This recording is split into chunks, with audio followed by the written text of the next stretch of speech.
আসলে আমার তো ইনস্টিটিউট আছে এবং বহু বছরের পুরনো ইনস্টিটিউট, তাই এই ইনস্টিটিউটের নিজস্ব একটা ইভেন্টস টিম আছে এবং এই যে এত বড় মানে আয়োজন, এটা তো ঠিক বাড়ির পুজো নয়, এটা ধরে নিন প্রায় আজকে 200 লোকের ফুটফল হয়েছে, 200টা মানুষ, এবং এই 200টা মানুষ বিভিন্ন জায়গা থেকে এসেছে, মানে সে দক্ষিণ কলকাতার বিভিন্ন এরিয়া থেকে এসেছে, কেউ ছাত্রছাত্রী, তো কেউ পলিটিক্যালি ইনভলভ লোকজন আছে, তো কেউ সিনেমা জগতের লোকজন আছে, তো কেউ অ্যাবসলিউটলি আমাদের পাড়ার লোকজন আছে, মানে এই এলাকার লোকজন আছে, তো বিভিন্ন ধরনের, তো প্রায় 200 লোকের সমাগম হবে আজকে, তার সাথে খাওয়া দাওয়া পুজো সব কিছু। তো এত বড় আয়োজন ঠিক কোনো ব্যক্তির পক্ষে করা সম্ভব না, তাই আমার ইভেন্টস টিম আছে। এই ইভেন্টস টিম আর কি এই প্যান্ডেল কী হবে, এই এই এই সামগ্রী কী আনতে হবে থেকে শুরু করে কি মেনিউ হবে, আজকে খাবার দাবারের কি মেনিউ হবে থেকে আজকে ডেকোরেশন কীরকম হবে থেকে শুরু করে সব কিছু দেখাশুনো তারাই করে এবং আমি তাদের তত্ত্বাবধান করি। ডেফিনেটলি ওভারঅল লুক আফটারটা আমি করি, কিন্তু ডেফিনেটলি পুরো আজকের দায়িত্ব বা পুরো আজকের congratulations to the events team যারা এই পুরোটা দেখাশুনো করেছে। ভোগে ভোগে কি ছিল? এখনও কিছু জানে না, ও শুটিং থেকে এসেছে, ও কিছু জানে না।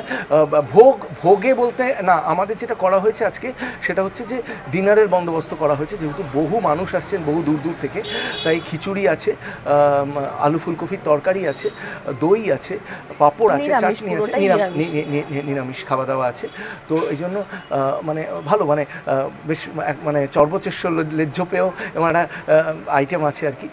আর হচ্ছে ঠিক ভোগ নয়, ওটা ডিনার দেওয়া হচ্ছে, তার সাথে মিষ্টি দই আছে, আমার খুব ফেভারিট, যেগুলো আমার খুব ফেভারিট সেগুলো সব রাখা হয়েছে, যাতে রাত্রিবেলা আমি পুরো দিন উপোস আছি, তো তাই জন্য এখনও খাইনি সকাল থেকে, তো এই এখন খাবো, তো যখন খাবো আর কি যাতে ভালো করে খেতে পারি আর কি। আচ্ছা, বাড়িতে পুজো মানে তো একটা আনন্দেরও ব্যাপার, তো খুদেরা ছোট মানে সকাল থেকে খুদেরা কি করছে? সকাল থেকে আসতে পারেনি, ওর মায়ের শুটিং ছিল, তো মায়ের শুটিং শেষ হয়েছে একটু দেরি করে, তো সেখান থেকে ডাইরেক্টলি মা আর কি ওদের বাড়ির থেকে নিয়ে এসেছে, তো ওরা এসে পৌঁছেছে যখন সবে পুজোটা শুরু হয়েছে, ওই ধরো 4টে নাগাদ ওরা চলে এসেছে, এবং আসার পর থেকে এখানে হই হুল্লোড় করছে আর কি, আরও ওদের মতো 2-4টে খুদেকে খুঁজে পেয়েছে, তাদের সাথে দৌড়োদৌড়ি করছে, এবং দুই ভাই একে অপরের সাথে মশগুল থাকে। আমাদের একটা বিশাল যেটা সুবিধা, মানে যেটা একটা ছেলে বা একটা মেয়ে হলে যে প্রবলেমটা হয়, যে তাদেরকে একটা সঙ্গ দেওয়ার একটা ব্যাপার থাকে, আমাদের একটা বিশাল সুবিধা হচ্ছে ওদের সঙ্গ ওরাই, মানে সাগরের সঙ্গ সমুদ্র, সমুদ্রের সঙ্গ হচ্ছে সাগর, তো তাই জন্য ওরা দুজনে একে অপরকে নিয়ে মত্ত থাকে। আলাদা বন্ধু প্রয়োজন হয় না খুব একটা। এখানে এসেছিল, পুজোটা এনজয় করেছে, প্রথম পুজোটা শুরু হয়েছিল সবে, বসে দেখলো বেশ খানিকক্ষণ, তারপর একটা 2.5-3 ঘন্টার ইনভলভমেন্ট, তো অতক্ষণ বসিয়ে রাখা যায় না, নিজেদের মতো নিজেরা আনন্দ খুঁজে নিয়েছে অলরেডি।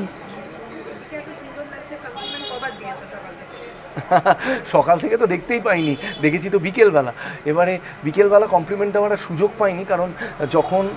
ময়না এসেছে তখন অলরেডি আমি পুজোতে বসে পড়েছি, তো এবারে তাই জন্য তার ওই পুজোটা শেষ হয়েছে, তারপরেই আর কি বিভিন্ন ছাত্রছাত্রীরা এসেছে, আমার ফিল্ম ইন্ডাস্ট্রির বন্ধুরা এসেছে, বিভিন্ন মানুষজন এসেছিলেন, তো তাই জন্য মানে তাদের সাথে ব্যস্ত হয়ে পড়েছিলাম, তো সুযোগটা পাইনি। লাস্টে যখন তোমরা সবাই চলে যাবে তখন দেবো আর কি। লুকিয়ে লুকিয়ে শেষ পূর্ব হনুমান জয়ন্তী নিয়ে দর্শকদের বলবো যে দেখো, সামনে ভোট, তাই সামনের আসন্ন 1 মাসে প্রচুর প্রীতিকর এবং অপ্রীতিকর ঘটনা ঘটবে, কিন্তু চেষ্টা করতে হবে সেগুলোকে যাতে অ্যাভয়েড করতে পারি আমরা, এবং সবাইকে সুমতি দিক হনুমানজি, এবং সবার যাতে ভালো হয়, কারো কোনো ক্ষতি না হয়, সে দল মত রং সব নির্বিশেষে আর কি, কারো যাতে কোনো ক্ষতি না হয় সেটাই আমরা চাই, এবং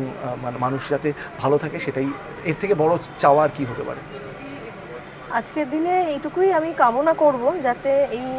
জীবন মানুষের ভীষণ আনপ্রেডিক্টেবল, তাই এই সময় আনন্দ করে কাটিয়ে ফেলুন, যে কটা দিন আছেন, কবে আছি কবে নেই কেউ বলতে পারে না আজকাল, তো যা অবস্থায় দাঁড়িয়েছে এসে, তাই সুস্থ থাকতে হবে, যে কটা দিনই থাকবো যাতে সুস্থভাবে থাকতে পারি, আনন্দ করে থাকতে পারি, এবং আমি তোমাদের সবাইকে বলবো ভালো থেকো, ভালো থাকার চেষ্টা করো, সে যেভাবেই হোক না কেন, আর সুস্থতা বজায় রাখার জন্য যা যা করতে হয় তাই করো। Thank you.